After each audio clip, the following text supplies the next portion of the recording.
Australia cricket board নিজেদের ঘরের মাঠে বাংলাদেশের সাথে কোনো সিরিজ, বিশেষ করে টেস্ট সিরিজ খেলতে না চাওয়ার পিছনে সবচেয়ে বড় কারণ হচ্ছে অস্ট্রেলিয়া ক্রিকেট ভাবে বাংলাদেশের সাথে কোনো সিরিজ খেললে সেই সম্পূর্ণ সিরিজটাই ড্রপ হয়ে যাবে, দর্শকদের আগ্রহ থাকবে না এবং কি সম্প্রচারকারীরাও সেটা সম্প্রচার করতে আগ্রহ প্রকাশ করবে না।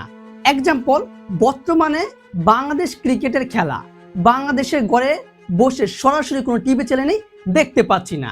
তার কারণটা বাংলাদেশের হয়তো প্রত্যেকটা স্পোর্ট চ্যানেলেই মনে করেছে যে এই অস্ট্রেলিয়ার বিপক্ষে বাংলাদেশের টেস্ট সিরিজটা একেবারে ড্রপ হয়ে যাবে, যার কারণে তারা দেখাচ্ছে না। কিন্তু এবার একেবারে মুদ্রার উল্টো পিঠে দেখলো অস্ট্রেলিয়া ক্রিকেট বোর্ড, যেখানে প্রথম টেস্টের পর দ্বিতীয় টেস্টের প্রায় 4 দিন আগেই কিন্তু প্রথম দিনের সম্পূর্ণ টিকিট একেবারে বিক্রি হয়ে গেছে, অর্থাৎ একটা টিকিটও বাকি নাই।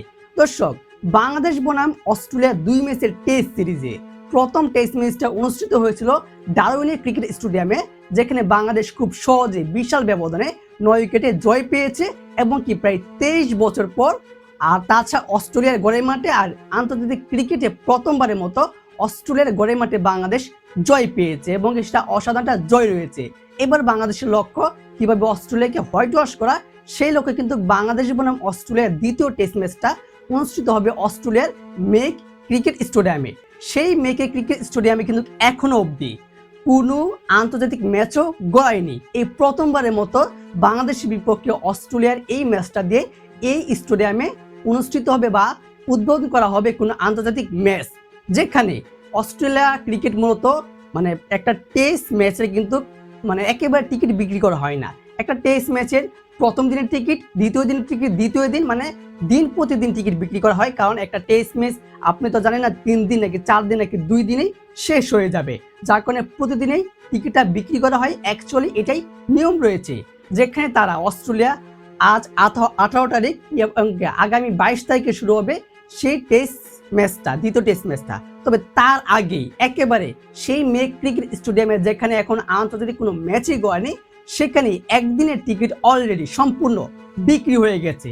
এটা কিন্তু অফিসিয়ালি ঘোষণা দিয়ে ফেলেছে অস্ট্রেলিয়া ক্রিকেট বোর্ড থেকে এবং কি বিভিন্ন ওয়েবসাইট থেকে জানানো হয়েছে যে সেই সম্পূর্ণ টিকিটই বিক্রি হয়ে গেছে। অর্থাৎ বাংলাদেশ ক্রিকেটকে হালকাভাবে নেওয়াটাই সবচেয়ে বড় ভুল হয়েছে অস্ট্রেলিয়া ক্রিকেট দল বা অস্ট্রেলিয়া ক্রিকেট সংস্থা।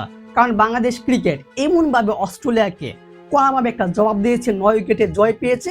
এবার বাংলাদেশের লক্ষ্য দ্বিতীয় এই ম্যাচটা জয় করে অস্ট্রেলিয়াকে হোয়াইট ওয়াশ করা এবং কি দর্শকদের এতটা আগ্রহ বেড়েছে যে সেই 4 দিন আগেই সম্পূর্ণ টিকিট তারা কিনে ফেলেছে এবং কি সেই ম্যাচটা, দ্বিতীয় টেস্ট ম্যাচটা দেখার জন্য তারা বসে রয়েছে, অপেক্ষায় রয়েছে। অর্থাৎ বাংলাদেশ ক্রিকেটকে হালকাভাবে নেওয়া যাবে না, বাংলাদেশ ক্রিকেট চাইলে অনেক কিছু ইতিহাস তৈরি করতে পারবে। দর্শক, এই বিষয়ে আপনার গুরুত্বপূর্ণ মতামতটি জানিয়ে দিবেন কমেন্ট বক্সে।